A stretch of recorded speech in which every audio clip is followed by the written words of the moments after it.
If you're into true scary stories and true crime, make sure to subscribe to the channel for new videos every week.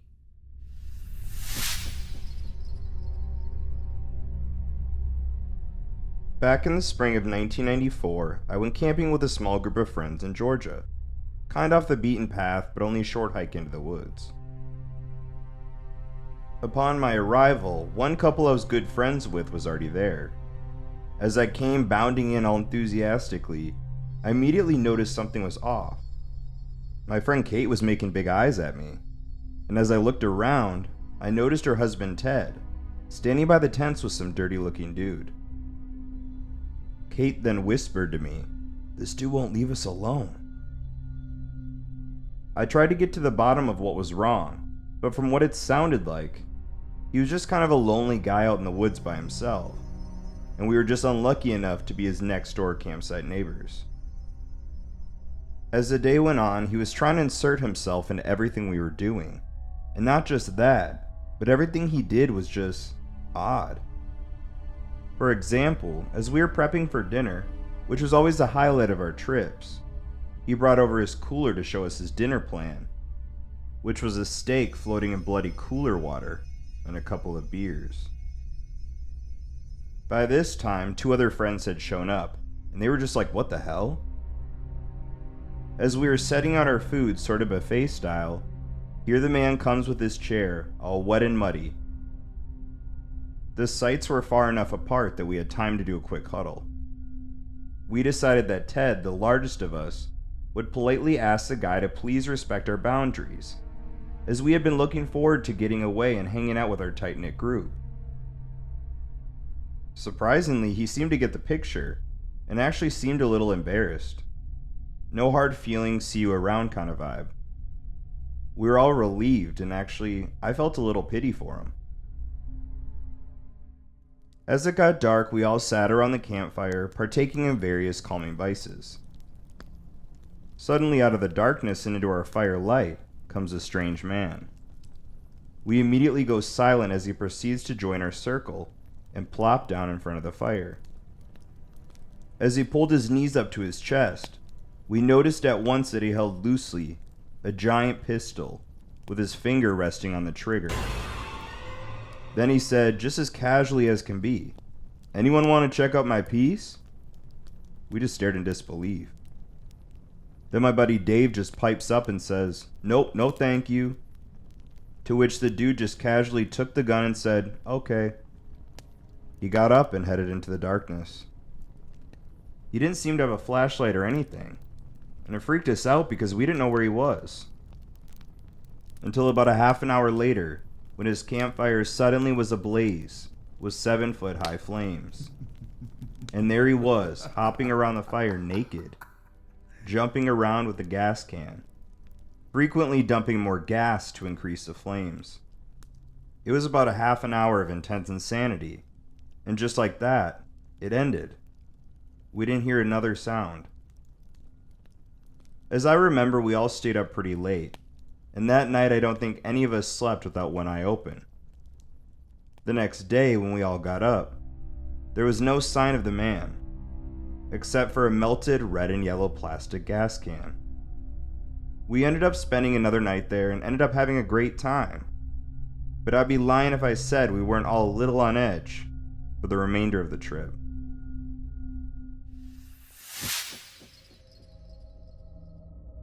My wife and I were getting ready to go on vacation with some new camping gear we had just purchased. So we decided to go to the local hills in Caramel Valley and test it out for the night to make sure it'd work out. We packed our things and drove along a dirt road up to a nearby campground for a night. When we drove off the road into the parking area, there were several vehicles parked there, including one old truck, with two guys in it slowly cruising by. We drove to the other end of the campground, parked, and got out to walk around and look for the best site to set up camp. As we were walking, the two guys slowly idled past us. As they went by, I said hello, but they stared straight ahead and completely ignored me. This was unsettling, but I brushed it off. We then walked around some more and set up camp in a small clearing. I noticed the two guys in the truck leaving the campground as we began setting up. They turned right to go uphill, on a road that I know curves around behind the campground, as it heads further into the hills. As we got everything set up and began getting ready to cook dinner, I heard what sounded like footsteps up in the hill in the dried leaves. I know that deer can wander around in the area, so I didn't think too much of it. The footsteps would stop and start, and stop and start again, which became unsettling. I turned on my flashlight and pointed it up the hill, moving it back and forth in the dense woods. I expected to see the eyeshine of a deer, but I saw nothing. The sound continued getting closer and closer. With the vast amount of trees, we realized how easy it would be for a person to hide out of view.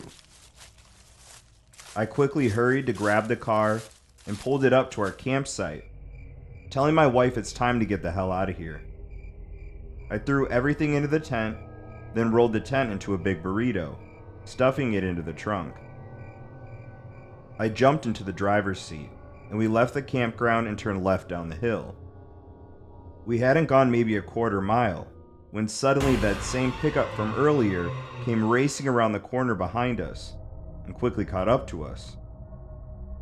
What the hell could they possibly want? I didn't want to stick around to find out. Luckily, the car we drove had much better handling than their old pickup. They chased us for a while through the dirt roads, until we were able to get enough distance away and lose them. I still have no idea what they were up to, but it instilled a fear in me I never had before. No bears to speak of in these woods, but certainly some strange people.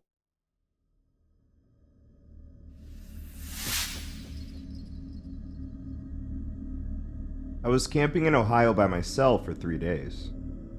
The first 2 days went smoothly, and it was now time to settle in for the night before I'll be heading back home the next afternoon. Sometime in the night, I ended up waking up to pee. I walked about 10 feet from my tent, and I noticed a headlamp in the distance.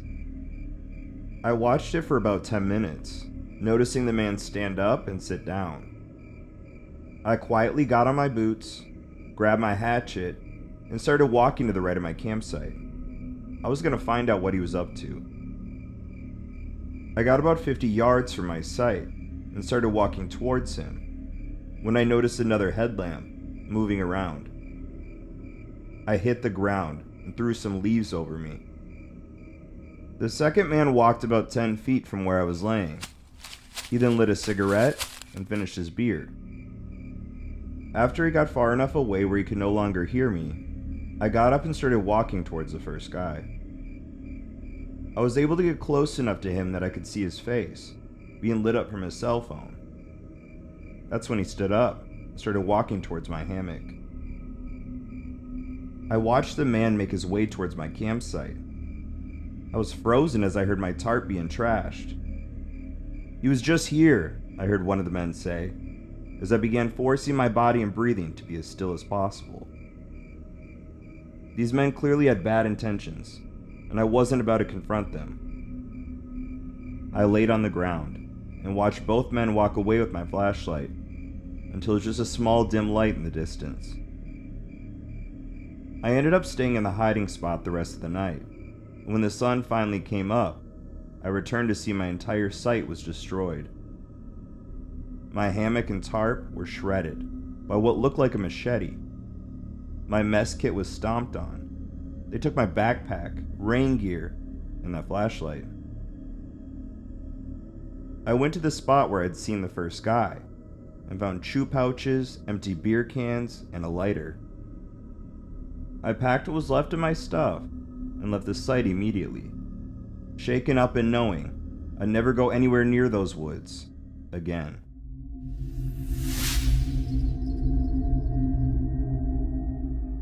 Some details of this story are hazy since this was probably 20 or so years ago, but I'll do my best.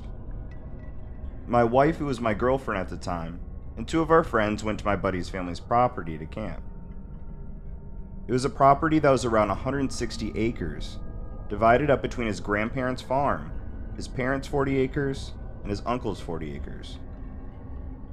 Some of his family were camping in the normal campsite area, so they said we could set up our stuff all the way on the other side of the property, near the grandparents' farmhouse. After spending time with everyone at the campsite, we headed over to the farm to set up for the night. The entire property is between two roads that are parallel to each other. So we drove around from the south road where the campsite is to the farm on the north road.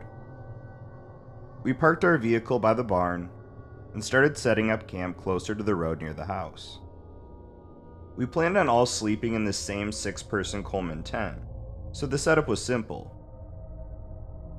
After watching the sunset and staying up for an hour talking, at around 11 p.m., we decided to go to bed. A couple of hours later, I woke up to the sound of a car, slowly moving on the gravel road, and then coming to a stop. Car doors opened, and I heard 2 angry male voices, either arguing or upset about something in general. Then I heard what sounded like the trunk open. There was some shuffling around in the gravel, and then I heard a female voice. I never heard cries for help, but her voice was distressed, and she whimpered. While this was happening, a wave of dread washed over me, and my heart was pounding in my ears. I was probably holding my breath, trying to be completely silent. I just had the most intense feeling that this was a bad situation, and these were very dangerous people. I kept praying they wouldn't notice our tent. We always do a lot of target shooting when we camp on his property, so I did have a firearm with me, and I had slowly reached down, grabbed it, and gripped it against my chest as I laid there, adrenaline pumping. Finally, I heard the trunk slam, some more angry voices and swearing, both car doors shut, and the car drives off. I laid there motionless, barely breathing, until I was certain I could no longer hear the car. I was finally able to relax a little, and I'm sure I was awake for another 15 to 30 minutes, listening and praying that they didn't come back. I ended up falling back asleep and waking up to the normal morning sunshine, cool dewy air, and birds singing. Once everyone was awake, I asked, "Did you guys hear that last night?" Everyone actually had heard it. We all described hearing the same thing, but being confused about what actually was happening. At the same time, hearing a female voice that sounded distressed, I carry some guilt with all the what-ifs that run through my mind. What if she was in trouble and needed our help? What if I could have done something to help her? After all, I had a gun. But what if they had guns, and my bravado turned into an even worse situation that got me and my friends hurt or even killed? I have so many questions about that night that will never be answered, but the intense fear I felt will always be seared into my memory.